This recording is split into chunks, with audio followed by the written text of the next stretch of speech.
Il n'y a pas de au sera ba dégâts. Té. Kozano mutino batege au sera ba biebele. Té. Naïf sera ba telo moko.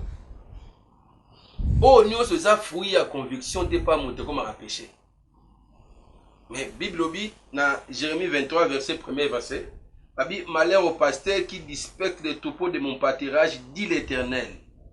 Wanza bazo baneli. Asisa misoli asisa misote. Zamba on a mission nae. Ogumona même Moïse. Muto akabola mai. Muto atamba na nzambe. Mais nzamba bise ko beta na libanga te loba. A beti libanga mai bimi. Nzamba ko tcheka na te. Selon histoire balobi na historique ke akoma kande na terre on zaka déjà kana. Mais akatsaka nde mai te pas comme na ngambo. Nzamba pe apesi bon mawa. Ah oui mawa la pasteur o bazo panza ba brebis. Ça dit ba brebis on ko la pesio apesi pour battre la bango. Pour protéger bango. Pour battre la bango na vie spirituelle, pour battre bango na comportement vis-à-vis y environnement na otambola. Bon. Na kata temps plein, les autres dépendent de la ndenge na mutanto ki nzambe. Bato muso ba ki nzambe ki tuer ba ici ba basala te basala yi. Bon, moi excusez-vous qui m'a expliqué.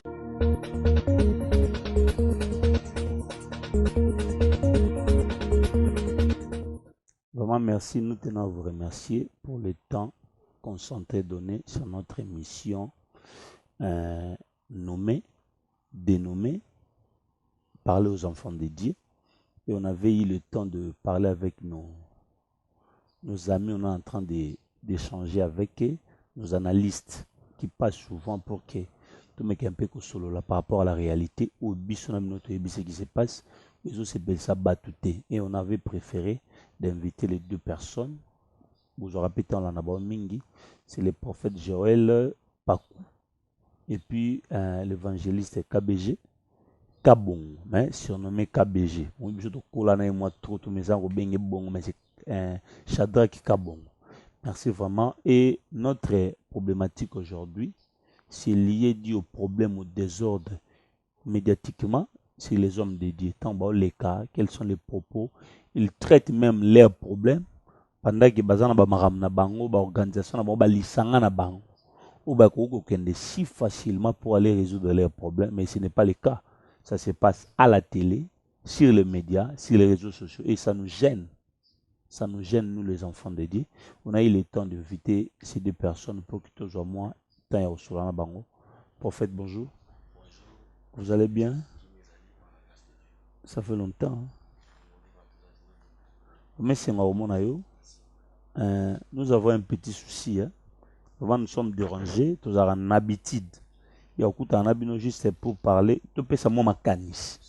Par rapport à Marambo et Jolé Kalelo, les conflits de pasteurs, ça se traite pas. Mais ça, ngana leki na lobi na yo pour que na prédication na yo.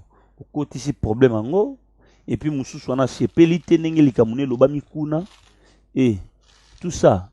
Qu'est-ce que l'église gagne dans tout ça? Merci papa journaliste, merci pour l'opportunité de décision que nous avons.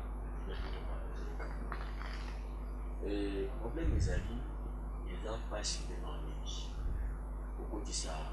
Problème pour les camarades,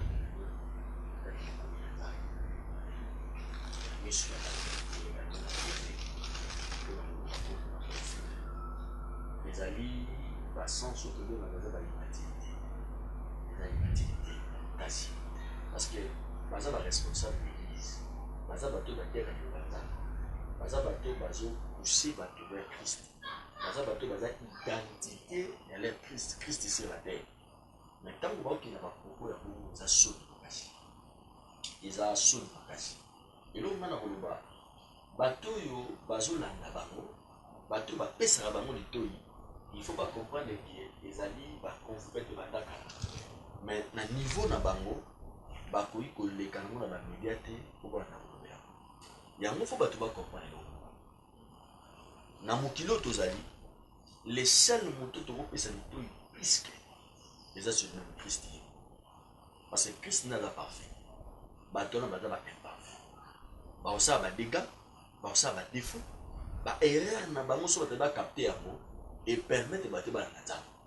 Donc so otali bien na YouTube ne tolando ya émission, on remarque que misu ya bato eza likolo na bato na dibale. Or misu na biso egoza likolo na bato na te, mais misu na biso egoza pas Christ.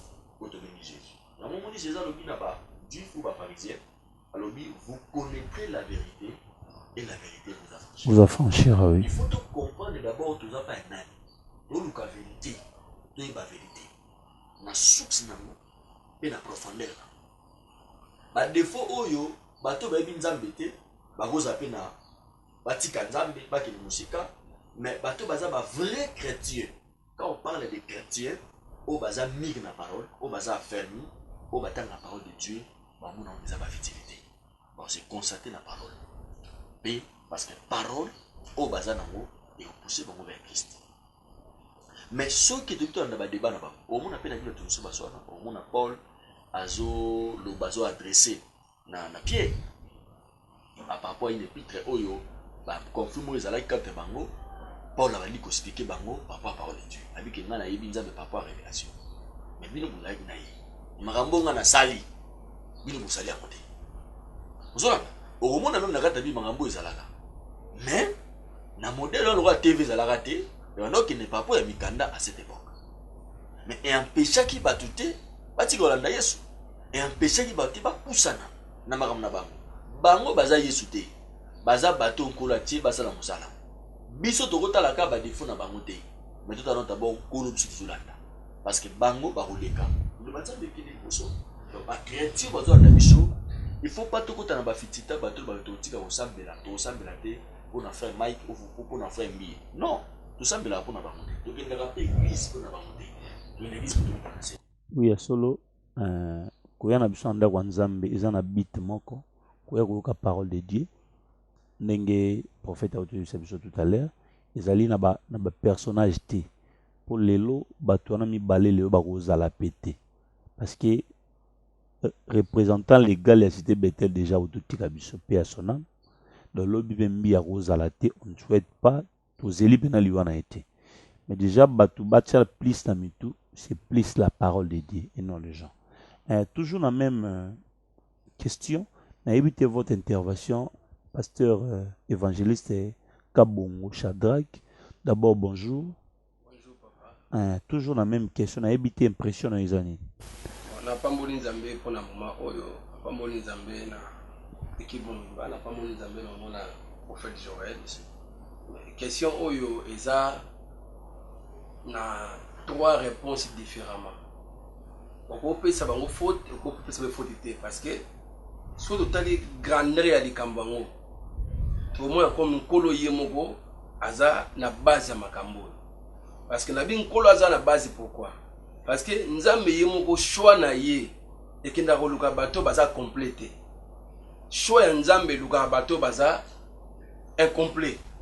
Soit Nzambe et que nous luka bato bazana ba défaut na bi erreur te mais défaut parce que Nzambe tanga lingara pour la moto apona moto parfait apona bato bana ba défaut on évite le pourquoi ça va bon surtout côté dans l'évangile c'est alingara le kumu so ngara pa na ye pour moto asala kaka ya kokokate pour ba gloire mususu comme li moto sans défaut sans erreur a se comparer na Nzambe. La raison pour laquelle Dieu cherche les gens oh, il faut avoir un défaut. Pour y abongi, ça me défaut les tikala. Mais quelque part, la Bible dit l'éternel Dieu regarde au cœur. Mais l'homme regarde à celui qui frappe les yeux. Vous connaissez Samuel 16. Donc, Batouana, Bazola Nabango, Bazo Sala Penza, ma bête, mais Basara na libunga. Parce que Bazo Tanga Bible était. Bazo Tanga Bible était. Si vous avez Bible clairement, pour Rolanda Libandi à Élysée. Sogo tangi bibi ya élité. Sogo tangi bibi bien, pour l'andali kukuma Moïse te, na kanana ete. Sogo tangi bibi bien, on doit attendre kuki ya Paul te. Pour l'anda parole na nzambo ezo bima kate bango. Donc nga mususu ba confirme musu eza ngo ya nzambe pété, eza ya base d'éducation place ba bimeli. Na tangi bibi na Samuel awa tango autres prophètes ils solo ezongelinga. Na se poser ma question, na tamoko na Israël bazako luka roi. Mais prophète Samuel a joué des rôles. Il y a souverain sacrificateur père, il y a roi. Mais pour la niba, mais ça qui roi té na ban à Samuel. Et ça qui j'ai indication. Parce que Samuel yemoko akola pas papa o ya pesa ban indication malamu té. Batu ba mais c'est que moi on ba le logo la azamba futa mais risque ça logo azwe indication malamu té ban ne ba mapé bon. L'église monsieur ça va déso de lelo. Et ça indication ba zone ba pasteur na bango. Ba passer baza fondé na Bible té. A misi ba l'église baza fondé na Bible té. Ne batengi misi bato. Donc réponse na ko ça simplement, il y a les potions qui nzamba zwa bato parfait. Azwa bato bala ba défaut. Oui, solo nzamba zwa bato na ba défaut zwa mutaza ko kata parfait. Mais vraiment na 2 minutes ou 3 minutes, je vais à ce que boy bisaba na nzambe. Quel genre il y a modèle au pasteur à cause nango devant le peuple de Dieu. Parce que même attitude au comportement en influence. L'évangéliste vient de dire source à côté banaba outeli. Mais ce que modèle nini au passer à cause parce que même un papa dans sa foyer, il fait toujours un effort d'être modèle vis-à-vis à ses enfants. Mais c'est pareil dans l'église. L'église joue un rôle très important dans la vie. Il y a Batou, surtout il y a fidèle. Vous savez, aujourd'hui, Moutou Nana se convertir. Azo soit de plus en plus dégoût, il y a un comportement oignon sur le pasteur Baosa. Or, comportement ya Moutou, ils allaient directement côté quand il mange en Zambé. Quand il te comporte mal, vous poussez encore aux gens de parler à Talakou Moutou à Sambelaka. Comment est-ce que maintenant un pasteur a connu Kouzala vis-à-vis du peuple de Dieu? Merci. Et là, on a tout ça la ramouille pour nous baki il y a Sambela. Et là, on a le Seigneur, sans sénateur, à Panz Église. Au moment où les mêmes Jésus a fini de ce terrain, au moment où on a la Bible, Jésus discutait avec les pharisiens à propos de certaines lois. Si on a une époque où on a soit bien Jésus as un magicien, soit bien Belzéboul, à propos de l'air popo, pas de l'école. Donc, na mukili oyo, motontika ozala parfait azate. Taki za bien. C'est-à-dire, mutu nyonso azana ba place oyo, faiblesse nezali, apena ba côté fort. So olingo va na mutu, ou mon homme de Dieu, olingo mone parfait azana ba côté fort, tout. Au échoué. Yango zo mona ba dégué ça là. Ba côté faiblesse na onde yango. Et logo ni biso to kokoloba. Soki omoni muninga na mabe, Sambela problème. Tout ce que on a voulu côté va faire pas pour ma fond. Au coquille jamais causé la guerre tout va se comporter ndimoko. Selon l'histoire il y a Samson, on a Samson na histoire, selon historique qui n'est pas le bi, anok manaba sandumba, la guerre mutaba dégâts ebelé, asala ba bêtises ebelé, mais c'est un ouais de Dieu. Ton problème est ani. Bandeko tout oyo bazolo bakama be ya basali na nzambe. Oui, bazabatu, bazana ba défaut. Mais tous ont pe na ba place malamu. Bandinyo pe balandaka biso, o pe to sambela ba pe na mabe na bango. Na nazali mabe. Yango Jésus lobi quelque part. Oya kolobaki, asali mabe tatumbola kosabi. Quelque part Jésus lobi. Encore que avolongola nanu nini litala ya liso no moko o mitana non pa na yo moko. Pourquoi? Avolongola muninga il faut tana yo moko. C'est que na biso, na bango tout ça n'a pas problème. Mais tout ça là est fort. Au sein de Nzambe, asunga biso, tout ça la modèle. Mais moutagolo bateki naza modèle. Ou kokoza modèle te. Mais tout ça bunda. Nangulu na Nzambe, tout ça la modèle. Même papa na kata ndako, abundaka toujours azala malade, azala modèle. Abundaka toujours azala responsable. Abundaka toujours boko na bana ni malade. Abundaka toujours maintenant nous te akoma le lenge oyo batu bakozela to bana ni bakozela. Parce que ba défaut aux alakaka. Mutazeni défaut azate. So tangi épître Paul 1 Corinthiens 2 Corinthiens mona de Paul c'est un orgueil. So tangi na Bible mona kiba même Élie c'est un orgueil. Pourquoi Nzambe atika Élie a continué mission te?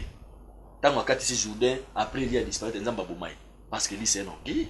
Abina tika laissé le prophète. Ngamoko Nzamba bi non. Nana 7000 cachés au no yebité. c'est que oh ya bande koloba na nzambe taki orgueil nzambe c'est non quand ça tous avez mon âme misu bazali wanza bazo baneli asisa miseli asisa misote nzambe on a mission na ele okomona même Moïse muto akabola mai muto atambola na nzambe mais nzambe bise ko beta na libanga te loba abeti libanga mai bimi nzamba ko tcheka na te. Donc selon histoire balobi na historique ke akoma kande na terre on zaka déjà kana mais akatsa de mai te pas comme na ngambo. C'est grave. Et pourquoi battu on est problème sur ba chrétien ani. Toi na problème toi na Bible te. Beaucoup de chrétiens sont mauvais ba chrétien ba na Bible te. Comment se rose à la Congolais bi constitution congolais. Comment se rose à la Congolais mais yo bi constitution na binote. Comment aux chrétiens constitution de la Bible mais yo bien modé. C'est que même la Bible tu basala ba défaut basala ba dégâts basali. Apôtre Paul disait non OK pourquoi nzamba ba total temps la Bible to bi que non nzamba longola ka échelle te. Pourquoi? Parce que Paul a tel ça orgueil na kata. Il y a des piètres na e. Abingai na kutana nzamba par la révélation. Mambo na sali ba pierre basali ya moté. Mais mambo ba kutana na Yesu para. Mais na ku be piètre belé. Elingo lobani. Que Paul a mandé au tel. Ah non là ça va OK non. Makambo ya sali ba basali moté. Parce que Paul a intelligent puisque bango.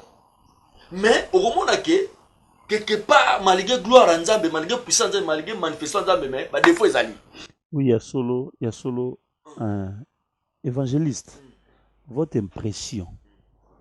Déjà, en fait, il y a romona le lenge oyo ya malamu. Mosali ya Nzambe oazo teka image de l'Éternel. Peut être dans son environnement, dans son église, dans ton entourage, côté comme par rapport à sa façon d'être. Le lenge nini azo se comporter, le lenge nini azo zala. Parce que même Bible o tengi wana, bato nyonso batambola malamu te, Nzambe pas soutenir bango te. Na mabe o baaki nango. Elinko loba, ezaka eluka malamu kolanda te. Ezaka c'est une interdiction. Ce n'est pas parce que Moïse a salaki, parce que Paul a salaki, parce que Élie bon ngape il faut na sala. Non. Est-ce que mutakoyi ko sala plus que bango te? Hein? Je ne sais pas si vous allez dire quoi par rapport à ça. C'est pour la parole, ngai na ko loba boye. Je vois tout bandi di soloango ya ba fidèle na ba pasteur mais to kaboli bango te. Donc bato musu baza ba topogrammé akomi pasteur ye moko. Donc azana parasolo spiritualité okuti na ba dégâts kuna. Mutu musu avandi boye papa na bango maman na bango asepia na ye ne mwana nga fazaka pasteur. Atindi na théologie. Atindi na théologie. Moi oui pasteur. Ayebi ba jeune spiritualité soit akuta na satana kuna akota ba déraillement. Mais bato musu baza ba pasteur vocation ne pe nkolo abengaye depuis le boumou pena mama na ye nkolo abengaye. Donc voilà ne to s'adresser na batabongo. Mais so to sangisa bango nyonso ngana opesa conseil na basala nzambe boye. Ne cherche pas à prendre la place du Seigneur. Kolukato za place ya nzambe poza mutu. Kozana no mutu ini ko bateke osala ba dégâts te. Kozana no mutu no bateke osala ba biebele te. Naïbisa batolo moko. Oh, nous sommes fruits à conviction de pas monter comme un péché. Mais Bible obi dans Jérémie 23 verset 1er verset. La Bible malheur au pasteur qui disperse les troupeaux de mon pâturage dit l'Éternel. Nzamba pe apesi bon mawa. Ah oui mawa la pasteur o bazo panza ba brebis. Ça dit ba brebis on ko la pesio apesi pour battre la bango. Pour protéger bango. Pour battre la bango na vie spirituelle, pour battre bango na comportement vis-à-vis ya environnement no tambola. Tobi ke ba sentiment no za yo. Tobi ke ba bêtise no za yo. Mais pardon, sunga bato ba olanda yo, ba bunga te parce que ba foi bato pesa na ba degré. Yango to zongisa bato ka batanga parole nzambe. So muta tangi parole nzambe bien, on comprend que place na tia foi likolo ya muto, na tia foi likolo ya nkolo, pour mutandeka muto be donc pichu mwanda, a comme nzambe te. Mais du mot ba pasteur, ba ça l'effort ya rozala quand même na moi soni ya osala maka mususu soni ya ba conduite mususu soni ya osala biloko mususu yango na sepela moto asala idée ya film à Jésus obike film à Jésus bandeki nusuka balakisa biso place Yesu asukula te balakisa biso place Yesu asuba te mazako mela mai excusez-moi le terme. Pourquoi? Parce que ça biloko mususu intime na yo okosa on a miso batu te et qu'on déranger bateau. Donc, en vrai sens de mot, les enfants de Dieu, basali ya nzambe, tout tika aux place ya nzambe, tout tika nzambe na rôle na ye, tika la mutu, on colate mafuta. Bien que, ba bêtise au tolo bela et que changer bangote parce que baza bateau, on parle des hommes de Dieu. Comme vous sonné liboso, eza ya mutu. Mutu ana ba dérapage, mutu ana ba bêtise. Il y a Dieu dans la cime. Donc, en vrai sens de mot, ne cherchez pas à prendre la place du Seigneur. Tika nzamba dans la bisika na ye, yo pesa na bisika na ye. C'est la nzambe selon la Bible. Selon la Bible. So oza penza muto oza to programmé te, oza muto nkola pesa yo, abenga oza na suisa ba amu yo kama. D'accord, oui, il y a solo to kama na nzambe, ndenge basali ba lobby. Vraiment ça fait du bien. Bato nyonso ba bongami pona kozana se ya makolo ya nzambe. C'est vraiment quelque chose de très important. Je profite de saluer mon ami Martin Kakanda, le couple Martin Kakanda des États-Unis. Je salue mon petit Joe Dimoke, couple Dimoke des États-Unis. Je salue Nicolette Zala, la sœur de Jiline Ndaya. Je vous aime beaucoup. Je salue Coco Mandar de Poilman. Oui, à solo, pasteur, évangéliste. Nabandi na yo, est-ce que dans l'église, inconstant, Batou Bayaka n'est pasteur, lui-même le pasteur. Constat que je fais, ma pasteur Bayaka sur ma tête comme il pembe. Mais dans la bateau Bayaka, ma petit programme à l'église. Programme en église, je pasteur. L'église commence à 8h30 pour finir à 10h30. Mais les pasteurs entrent dans l'église seulement lorsque il y a l'ingatea. C'est bien, c'est biblique, ça ne dérange pas pour vous? Bon, nous allons répondre, on a des volets. Mais si on a un premier volet, tout le monde m'a bêté. Dans le sens, ben intéressé, c'est pour pas préparer. Parce que, à la dose, on a fait un bureau, on a choisi na Congo, par exemple, vous avez un bouteille de transport peut-être, et vous permettre pas de retard. Mais si vous avez la Bible dans l'Ancien Testament, la Bible est en Moïse, c'est un côté de la tente d'assignation. C'est des bateaux qui sont liboso à Moïse. Moïse a un côté de la tente d'assignation, bateaux sont fukama. Oh, il fallait y aller dans la liboso. Mais bateaux sont liboso, Moïse a fait entrer dans la tente d'assignation. Tant que vous avez bateaux sont fukama. Quand vous avez dit Moïse, tant que vous avez Koula ta robe bongote, eza okangama. Les Moïse eza oya en retard. Mais moi personnellement en tant qu'évangéliste, l'ange de l'église na mona mabe. Na sens que il faut zalawana ta pour prière na yo, na présence na yo, eza important l'église. Musu basala ngo na retard ya temps. Mais musu basala ngo eza vie orgueil kaka. A jouer l'élévation, alinga na retard pour batnos basala nini. Ba mona ninga wa côté là. Ils a plus orgueil. Na Congo ma monnaie salamaka, plus orgueil. Et moi je pense que pour une église retard, ils a propreté parce que biso se ngumba mela mutu moko. Na mutu de ngumba mela yo moko pasteur wana besoin na ye. Nego pasteur ils a besoin bandimi. La voter bien faut jo attendre samela pour le bon église. Pour nanga ils a purement des autres na OK. La poche na pas simplement. Prophète, ça vous plaît au moins de voir ça? Vous êtes invité quelque part, vous êtes déjà là à l'heure, à temps, et le prédicateur arrive, vous avez déjà fait l'intercession, l'adoration, louange, confession, et le pasteur vient seulement pour prêcher, parce que lui il fait ça avant vous, il fait ça dans son bureau, je ne sais pas moi. Bon, et là, le mot que je suis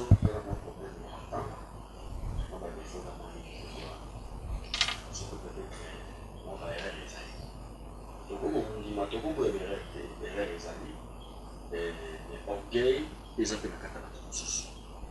Tout orgueil, Azor appelé Nzambe, tout orgueil, a rappelé Nzambe ma paix, guerre, au sein de la Nicolas. Il y a un Nzambe qui a resté en orgueil. Quand Dieu parle d'orgueil, à mon avis, il y a un Satan. Donc, Nzambe n'a pas orgueil. Il y a un monde qui a orgueil dans le monde de Satan. o rapenza mamza dans la salle qui donne un fa kai kapelo yango ba te belé nzamba o kwisa bango à cause d'orgueil parce que moto na orgueil na tira nzambe te nzamba na tira humilité quand on parle d'humilité tout le monde nous sur sala que moto na tira nzamba au même ba de nosu mambo sala sala ona ila te ba na tira nzamba na tira nzamba na tira humilité na tira belé au monde ba musubo sala na tira satana ya na tira nzamba mais en fait Dieu a sa mission grâce et la musique va des fois les années donc on peut préparer du coup on va la mission ça va la mission donc on va attendre l'église pour que gloire à Dieu et ça Oui, à ce gloire à Nzambe et mon samanam sanae. Une chose je sais, l'obéissance vaut mieux que les sacrifices. C'est-à-dire, il y a parmi les éléments oyo, mututan asala rango, ça donne aussi le goût aux gens de venir parce que l'exemple commence en soi. Déjà, les camouflés essaient de l'obéir. Du fait de poser l'acte, maman précaution. Ah, ça gêne, hein? Ah, comme pasteur, c'est à qui ça gêne. Vous devez être comme ça. Dans l'église, prophète, est-ce que le pasteur ou les représentants légaux, il est interdit de travailler en dehors du ministère ou il doit avoir le temps plein pour l'église? Bon, na kata temps plein, les autres dépendent de l'année na montant qui l'inzam. Bato muso ba ki nzambe qui Dieu ba ici ba ko basala te basa ilayi. Bon, moi excusez-moi qui na expliquer la question de bien. Au moni des fois tous na mozali na boka. Ya moni bato bazo minimiser ma nzambe parce que ni valeur basala nzambe. Musa nzambe d'abord na musala. Et ça rien à voir na temps plein ou na temps plein. Ko sala musala nzambe za musala. Et ça c'est babengango service. Ndenge ministre akina service na ye. Ndenge bakonzi bakida ba service na misala basalaka. Mais tout musala nzambe. Musala nzambe za musala. Pourquoi na mboka o tozali mboka na biso bato bani ko minimiser misala ya baninga. Siko biso tozala donc biso bato kanza ba tozala eloko te. Tozala musala. To ngata service nzambe. Yo wansi ba osambelo fele. Yo ebite ko sambela na fumu musala nzambe azwa te ko prier bon. So musala nzambe omi ko ngi musala na biro. Mokoni azwa ta osambela. On attend tant na biro. On attend prêcher. Parce que musala bazo bate. So za zo bo sala onde. Yo osala musala onde ta ke yo ozali okindaka musala mona tongo zonga 20 21. Osala musala. Soko mwe musala nzambe aosala musala ya nzambe te ana iloko mboko mopandi bato mosusu basalaka ye aza concentré na l'œuvre de Dieu. Nzambe abengi biso na d'abord tosalela ye mpo apesi biso musala. Donc musala biso osala eza musala indéterminé eya na mandat te ti mokolo okufa na ozalaka musala ta. Ton problème ezali bato tozokamba na bato balandaka biso bakanisaka lokola biso tosalaka eloko te tosala musala. Mais pour bango mpe bakenda kosala baeglise te. Pour nous, la moitié de mon passage. Tout dans la vocation, donc c'est un service, c'est un travail. Il faut qu'on paie sa moussa la baninga valeur. Donc moi, il va te mousser, moi, pas n'a pas ça va y au vivre à terre, pour un pasteur, ça la moussa n'est pas un mauvais qui a pour filer, pour vous offrir. Mais il peut compter à la moussa, on a passé, on a passé, on a passé. Oui, à solo, je salue Osée de Londres, depuis Luanda, une femme forte, la mannequin. Je vous salue. Temps plein. Évangéliste, temps plein. Et sous ça, on est temps plein. Un pasteur avec le ministère, il travaille quelque part. Il est permanent à l'église. Il travaille pas en dehors du ministère. En fait, à l'objet bien, il y a une question de Zézipinga Kanda. Il y a raisonné sur ma rambote. Question, et puis si on va passer bien dans le ministère, on va il y a une chaîne internet penza bato mususu nkola bengi bango na temps plein bato mususu kola obligé bango bozaka wana mais bato mususu basala na bango neti ngai na komi na ngamba kosala parce que na biso ge papa na ngai Claude Ngando pe son âme alakisanga musala maboko papa botinga papa na ngai alakisanga ndenge maboko na basoso ne basanga couverte basoso papa na nga la kisanga ndenge moi mbalu grambon papa na nga la kisanga nde basala café na banda makamba kopi ya koteka ba mai na balabala kala donc nazala ko na idée ya makamba nzambo te papa na nga apprendre ngai ndenge nini basala couleur mais tout ça nzamba ebisinga natika na landela ye na landela nzambe mon cher na yebiso na souffra na landela nzambe na zanga ndaka kovanda na landela nzambe l'église na vai na permanence ko sunga bato ko sambela pona bato tout le temps ko kendala bandaka bato ko sambela pona ba délivrance makasi batasida babika papa de retour bazong selanga ngote age pour ça là il faut bala il faut bota il faut engagement église bana incapacité à foutre même l'église à loi église pasteur excusez une question de curiosité à la nuit benana bokebi quand vous parlez nzamba benga ngai na bandi osala mais ndenge na sala ki na zanga ki on a biso to yebi nzamba pesa na réserve ya yo réserve ezalaki te OK na mama nzambe na couper makambo belé mama nzambe zaka ko sambela te ozala pe na bato bazana capacité ya kosunga yo papa nga sa église na kimbangu na simba ose bene église ola ne bato ya pasi bana eloko te mais na retour na yango ozo eloko te ba délivrance monsieur kala ba TV na mama dukuta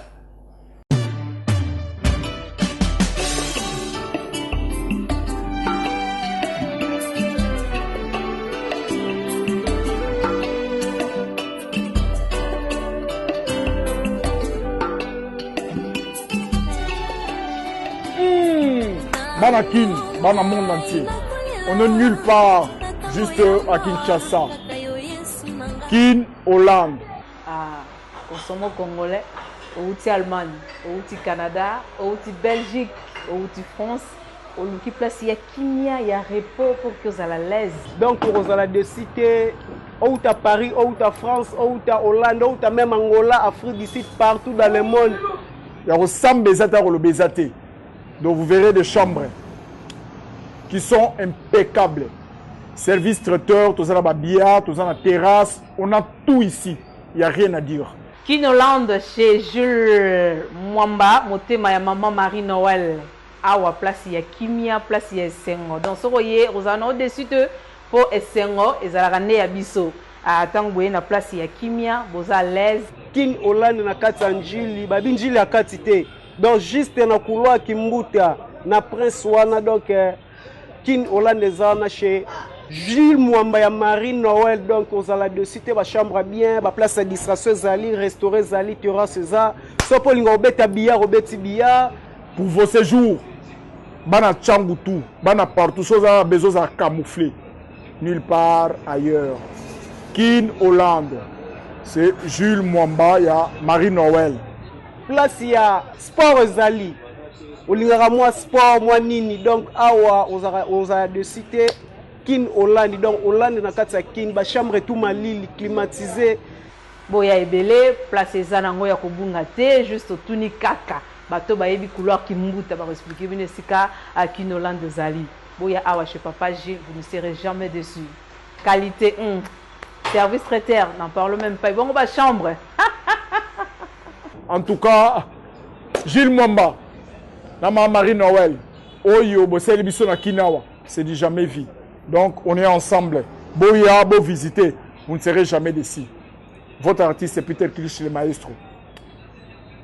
J'ai vécu, j'ai vu et c'est pourquoi je vous les relate. Ils ont appris à bien, primo raisonnable, primo normal, donc la surprise n'a pas pris à bongo, du jamais vu. Oh, Colette, vous avez la publicité à Koloba, Kin Hollande, pour banga la binoté. Oh, courez zate. Ah, j'espère que vous avez 100. Vous avez dessus courant.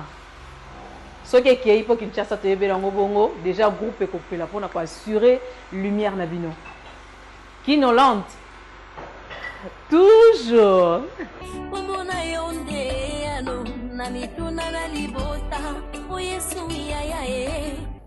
Na se vanter te mais na dominer la délivrance mais sur ça ngo mokolo mosusu na bengisi grand frère nanga prophète chenga na pesi mbota pasa ayebisinga moni bandimio mokolo okufa okima bakene église mosusu mais tant église elongwe kine église mosusu même bandimi po baluka esika ya kosambela komi problème papa nafana na ndako kozanga esika kosambela bandimi ona sunga bakene na église mosusu.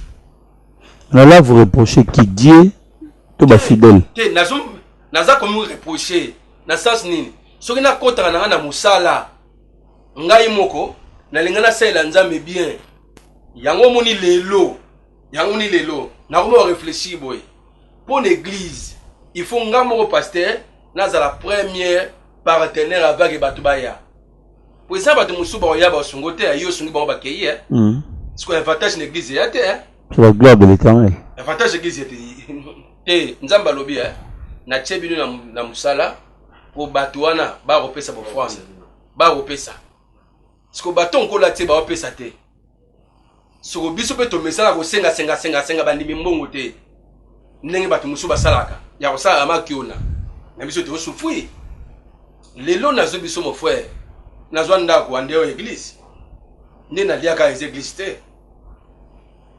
mais au moins na mutako bengo limu lele ndoto au moins na mutako bengo na cas de délivrance na to cas de délivrance mo récemment na sala mo komuso yaga moi si mo azemi yaga bazemi limo to landele bazemi zemi fandi atobota mais maman na ya lobaki mokolo mono akobota na kopesa monki ngani apesa te il faut landela te mais soki na sala kana quelque part omni ke biloko na nango te to bi ke nzamba opesa nzamba kotindela biso bato batamite malamu ko ba kosunga biso mais pour le moment toi na bango besoin.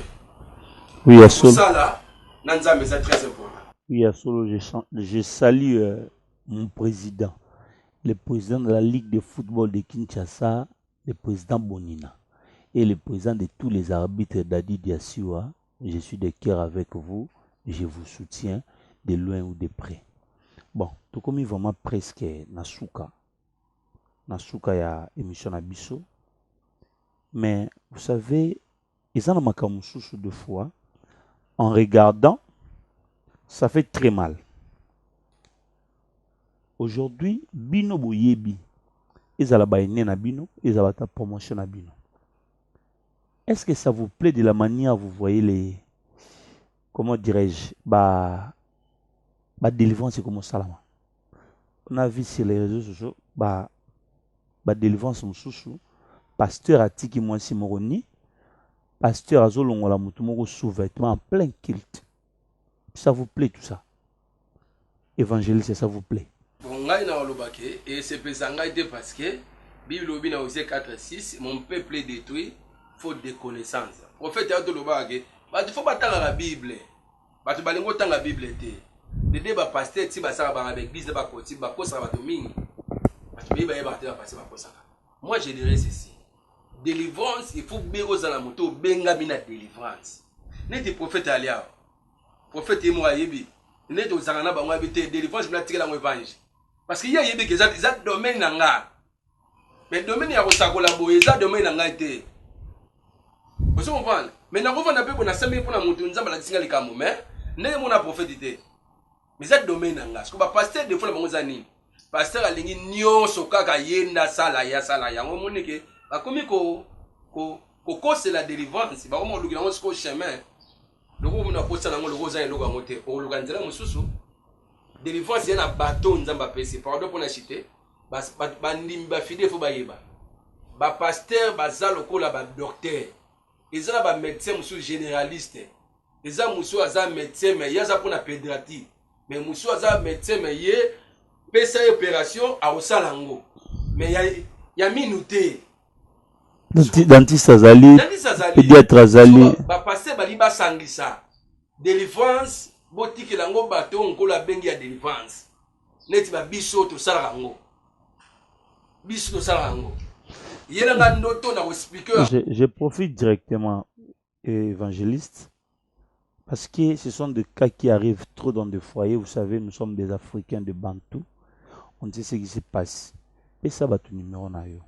bato bakozala intéressé o baza bloqué tala so oza bloqué hein oza un problème mobo ya mabota problème ya musala problème boye dans spécialité ya spécialiste ya délivrance wana benga izwa numéro yoka numéro na yo pesa yo benga ya cas de besoin comme ça yo moko omona so mambo alobeza ya solo to lokuta nga na yebi te ye nde muta yebi mambo azoloba.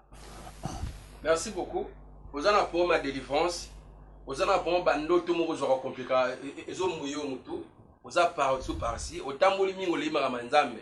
Nzamba azana bato abengi makambango.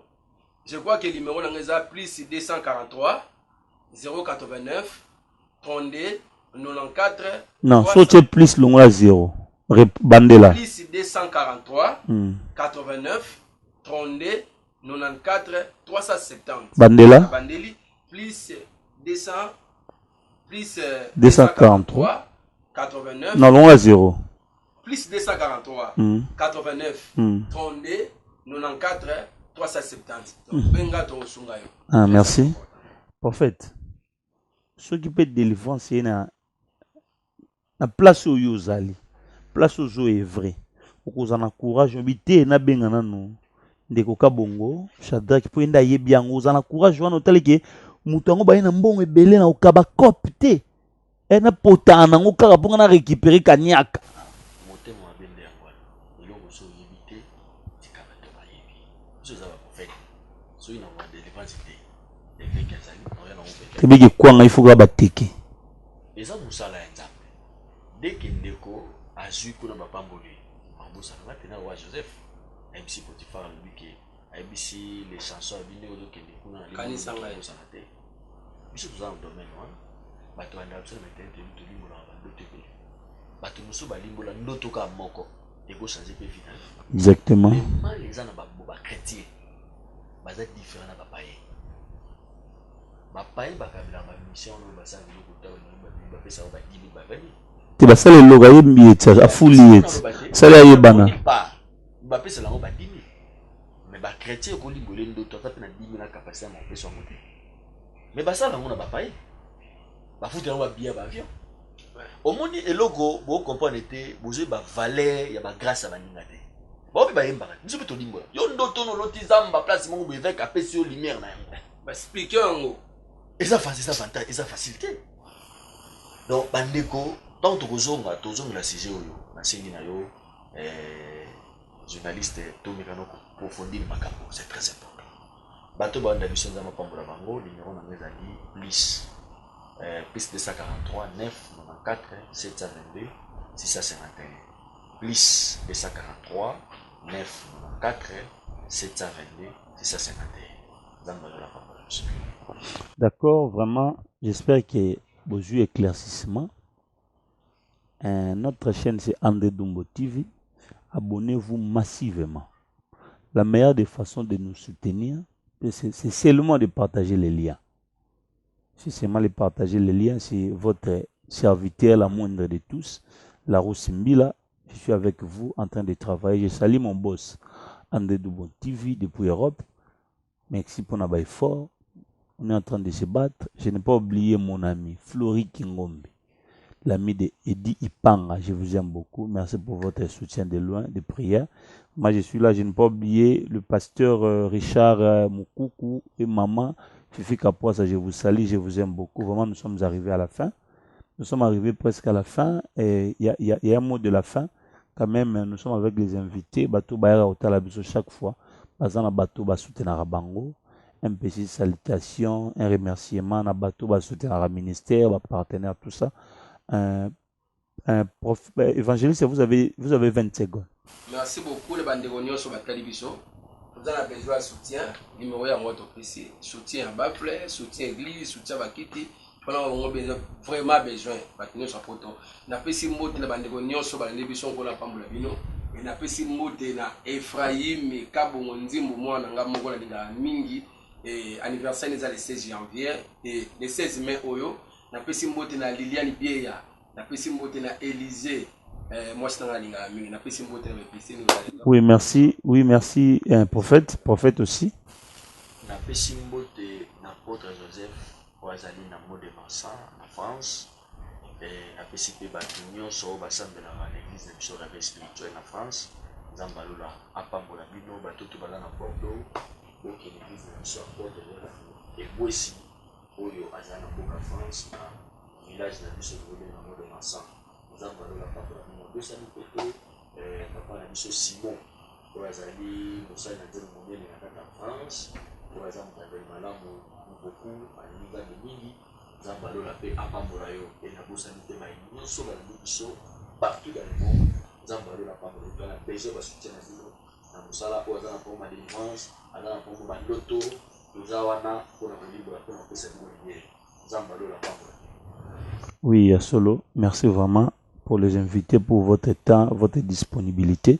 Nzamba Zongsa Ebele, Nzamba Pesa Makasi, Pesa bonne santé. Nous sommes vraiment arrivés à la fin. Continuez toujours à nous aimer. Continuez toujours à nous suivre. S'il y a quelque chose, un petit anomalie, écrivez-nous dans les commentaires. Nous, on répond pas aux commentaires, mais on regarde pour arranger, pour que tout bongi ça. Vous pensez à ce côté, bébé, allez vraiment rester toujours branché sur notre chaîne André Dumbo TV. Au revoir, on se voit à la prochaine.